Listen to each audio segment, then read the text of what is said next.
We want to see local Siem Reap. We want to see Khmer culture. Yeah. Not like tourist stuff. Yes. John Anchor. Awesome. Super John Anchor. Yeah. Roof and stuff.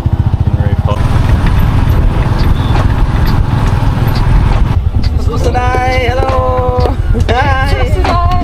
It's very pretty here, but it's also such a contrast. It's conflicting because you've got this beautiful gold ornate temple in the middle of the slums. Yeah, there is that juxtaposition, I guess, of this opulence with the gold. A lot of money goes into these things, and then just surrounding it is a lot of poverty. But is the money better spent elsewhere? You know, we're just a couple of dumb Aussies, so we don't really know. But yeah, it just makes you think, I guess. We want to see like Landmark Museum. no, we want to No. see like local Siem Reap. Like, what do you do Okay. on your day? Like, where do you eat? What like? What's your favourite What's places? your favourite thing to do in Okay. Siem Reap? My favorite in here, we have Botanic Garden. We want to see here. No, we don't want to see wanna this. do tourist things. That's tourist stuff. We want to Yeah. do like You. local. Like, Yeah. what do you do on your day off in Siem Reap? And my day off, we go to Botanic Garden. You go to Yeah. Botanic Garden, Local area?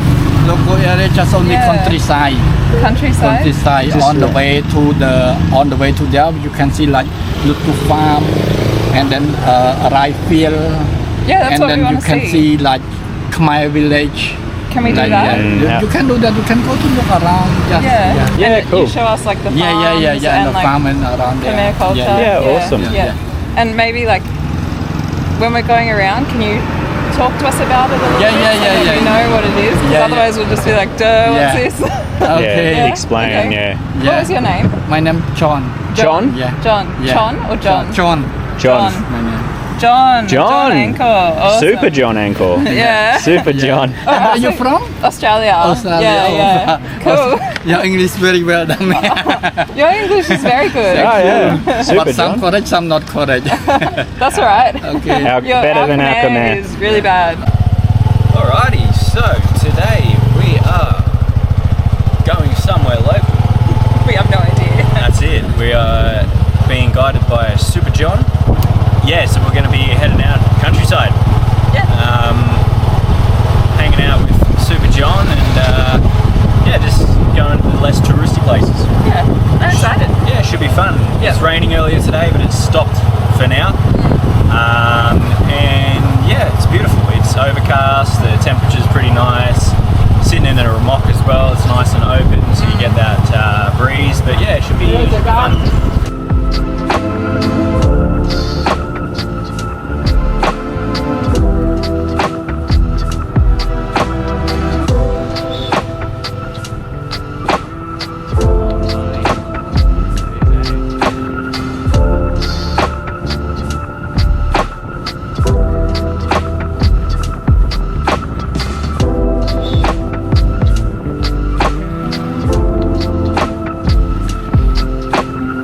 Like, we're not even probably 2Ks into the trip and it's already how rural, like how local, I guess.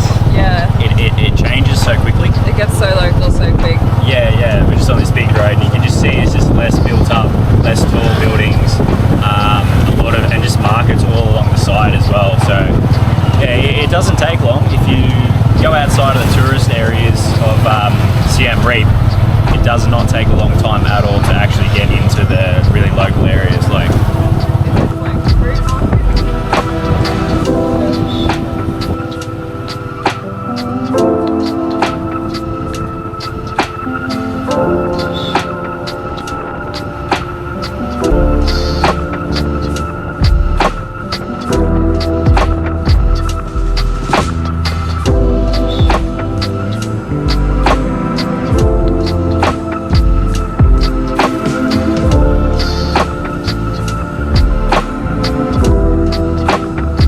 Fruit for people to eat that. Oh, like on the lotus flower. That is the flower. yep. And they don't come to to be the fruit. The fruit? Yeah, there is the fruit, little fruit. Like the pink one? Yep. So they got rice fields and they got fruit right next to them on the outskirts of the rice fields. So make the most out of all that water. Yeah. Lotus fruits. One like that, not one family, one like that. Not only one. We have a lot of family. Yeah. Oh, multiple families own. Yeah. Okay. So like one rice field, one family, next one another family. Yeah. Oh, okay, cool. That's really cool. Yeah, sweet. So it's not like one big farm, one person owns it. No. Like lots of different little owners, and then they can make a living. Everyone can make a living as Yeah. opposed to one person making a lot of money and That's really interesting. Thank you. cool. This area here was rice fields and now has been bought up and is going to be turned into a luxury resort. So the developers taking advantage of the current financial situation of the locals post-pandemic and making a quick buck, which is never good to see. Cambodia, they like to eat chicken in the jungle. Wild They chicken. don't want to eat chicken in the farm. Yeah, Chicken okay. in the farm very cheap. Yep. Yep. Chicken in the jungle very expensive. From jungle, 1 kilo around $8. Yeah, and chicken from the farm, 1 kilo only $2. Oh my god.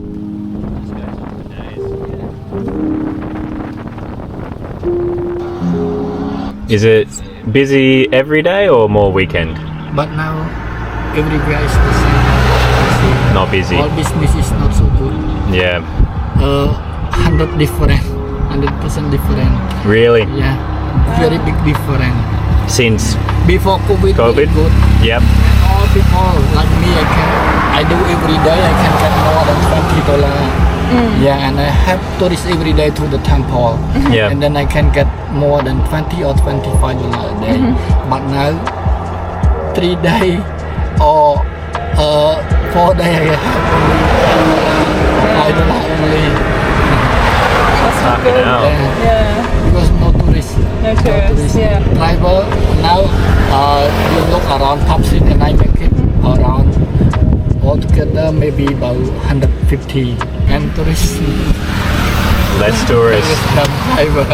Driver more than tourists. Yeah, more tourists, more drivers. Yeah. So have you found that the tuk-tuk drivers are more pushy, more aggressive to try get business? Yeah. They're more like, hey. Yeah, it's like, like that. Yeah. I can understand that now. Yeah, Yeah, definitely. No, that sucks, man. That's Yeah, fucking it shit. really sucks.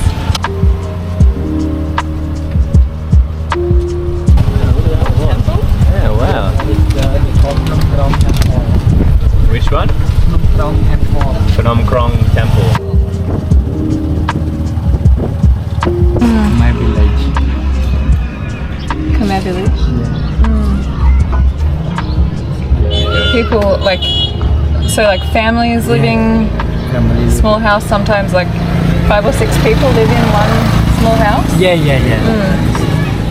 All in there.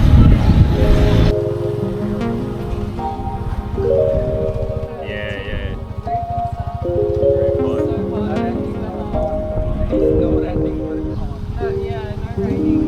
The people that live here, are they farmers? They sell the boat. They sell the boat shop. Okay. Make boats, yeah. Okay, cool. Awesome.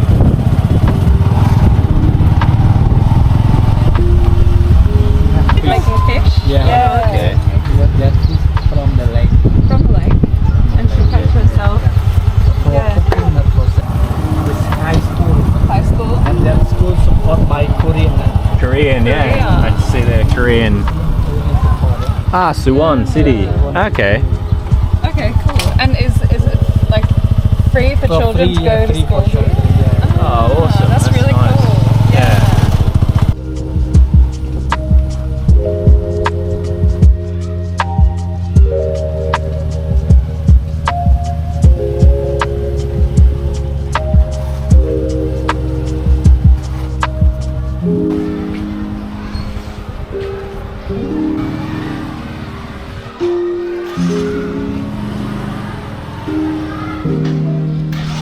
So this is so local that on Google Maps it's written in Khmer, but I think it's the Phnom Krong pagoda, and there is absolutely nobody else here. It is huge, it is beautiful, and all I can hear is the sound of the wind going through the trees behind me. It's very pretty here, but it's also such a contrast. It's conflicting because you've got this beautiful gold ornate temple in the middle of the slums, essentially. This is definitely not going to be filled with tourists, but it is absolutely massive. But yeah, there is that that juxtaposition, I guess, of this opulence with the gold, and while many of it, I'm not sure how much of it actually is gold and how much of it's just gold painted, but a lot of money goes into these things, and then just surrounding it is a lot of poverty. But I don't know, is the money better spent elsewhere? But at the same time, I think there is enough money to make sure that everybody gets a comfortable way of life without having to sacrifice things like this. There could be other sacrifices made, but you know, we're just a couple of dumb Aussies, so we don't really know. But yeah, it just makes you think, I guess. Yeah, it's interesting. There's a B, there's dollars.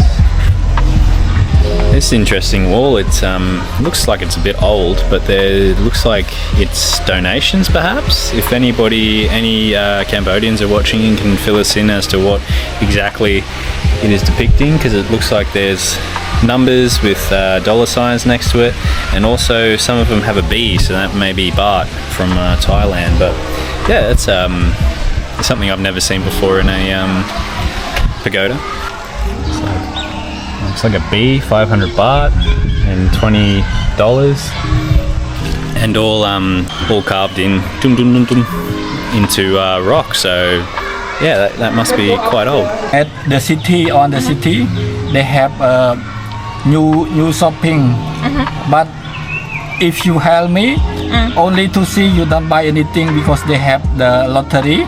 We look around, you put your name in, and then see ya. Yeah.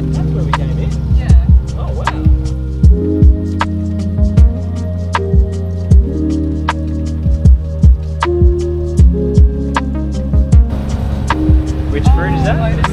Oh, lotus fruit. Ah, okay, cool.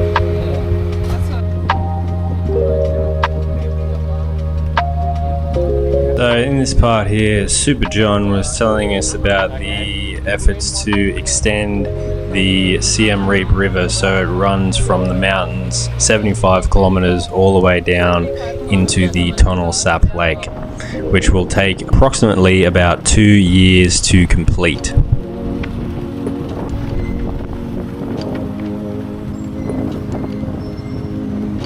So hopefully once the river widening project is complete, it will look as beautiful, or nearly as beautiful, as this does here. Lush, fertile, beautiful.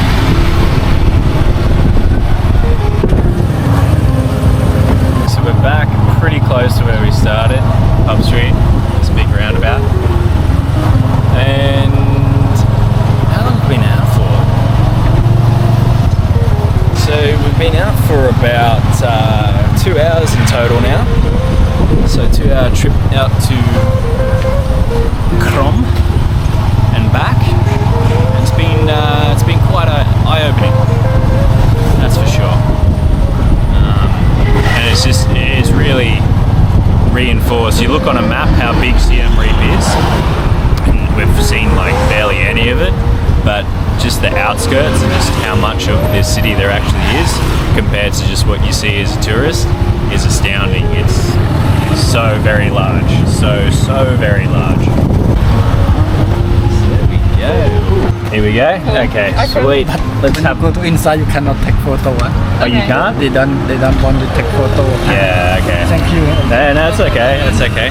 Okay, so now we are going to head inside and browse, and most likely not buy anything, but we will be helping out Mr. John with an entry into a raffle. So we'll report more when we come back out. Alrighty, so they said it was government, not too sure. No photos allowed at all. It was very, very reminiscent of the kind of jewellery gem shop scam you'd see in Thailand. And all of the workers, aside from the lady at the front, seem to be from another country. Persia, he said he was from, so we didn't purchase anything because you know, they were silk. Hey, no worries. They were silk rugs, and they were only $4,000 US.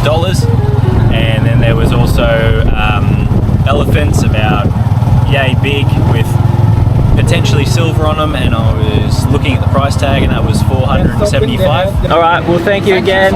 Thank you, Super John. Hey, that's all right, man. Thank you. What's your name again? Frank. Frank. Okay, nice to meet you. Nice to meet you. Thank you for showing us around. Yep. Just take a quick photo. Okay, back in the crib now. In terms of that place we visited just then, Mr. John did say it was legitimate and they were giving back money, giving back the money to the poorer people of Cambodia. But yeah, it still gives me those scammy vibes that you see. The guy was saying like one rug costs 4,000 American dollars, and I asked him, does any of that money go back to the Cambodian people? And he just was like, and like ignored the question. So yeah, and the people in there, they just had that they just gave off that vibe of slimy. Yeah, just dodgy, to be honest. So we'd really appreciate if any Cambodian people, any Siem Reap citizens are watching, can fill us in. You know, are we wrong or are we right in our observations there? Because you know you do come in with a critical eye, and we don't know all the information, but just from the vibe that we got, that's kind of our assumption of the place. But yeah, please let us know. But yeah, that was actually proper eye-opening. Educational. Not what I was expecting. I was expecting to be going like 1 kilometre to the west in Siem Reap, like 1 kilometre from the tourist centre to the east, you know, just staying in around the Siem Reap area. But being taken down that long road on the way to Tonle Sap Lake and going to Phnom Krong, that's it, was crazy, just how people are living out there. Yeah, it's like just so close to Siem Reap as well. You've just got people that are living in those tin hut like shacks that are tiny, like 2 or 3 people one room. One room place. And he said sometimes you'll have a whole family living in one of those places. Yeah, to actually see it in person is pretty crazy.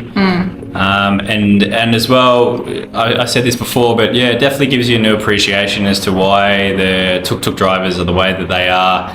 If what Mr. John was saying is correct, that he was, you know, earning about $20 a day when tourism was happening before the pandemic, and post-pandemic he said he didn't have a customer for 3 days. And he earned, you know, just about what he did in a day back then. But yeah, it seems like it's really hard out here. A lot of people have gone to find work in Thailand, and also in the capital Phnom Penh, which has also, you know, helped create even worse conditions for people in Siem Reap.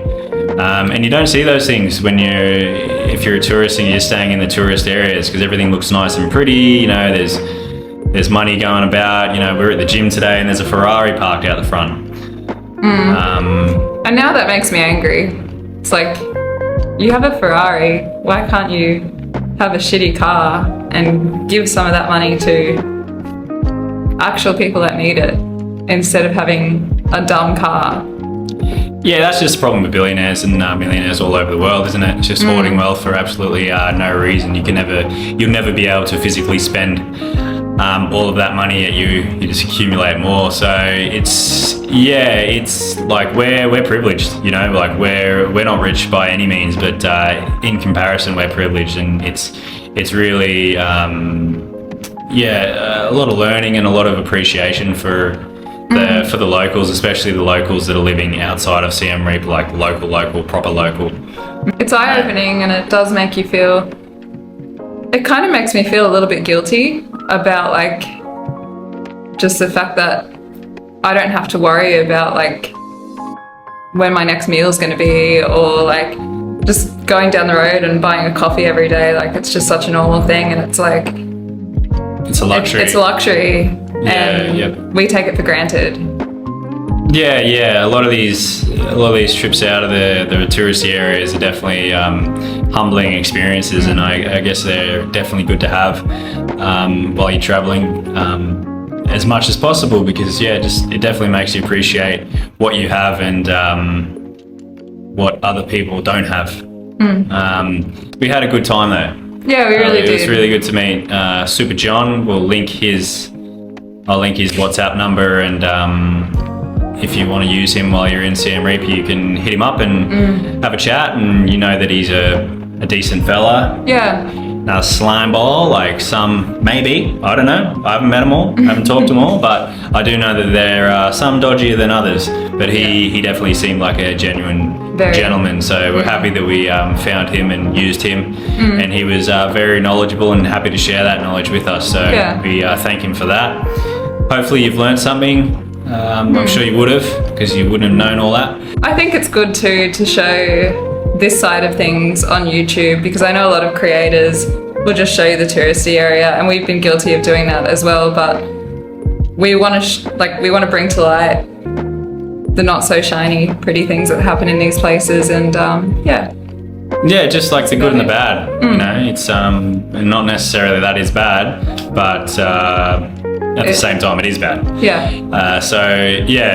It's good to show the black and the white, the good and the bad, to get a full appreciation and understanding of the country and the people, and just, you know, it definitely helps empathize with people in rougher situations, which I think is always a good thing. It's always good to know the whole story, you know. Be more understanding. It definitely helps with the empathy. But hopefully you've enjoyed. We sure have. And thanks for watching. Like and subscribe if you'd be so kind. And we will see you in the next video somewhere in Siem Reap. Bye guys. See ya.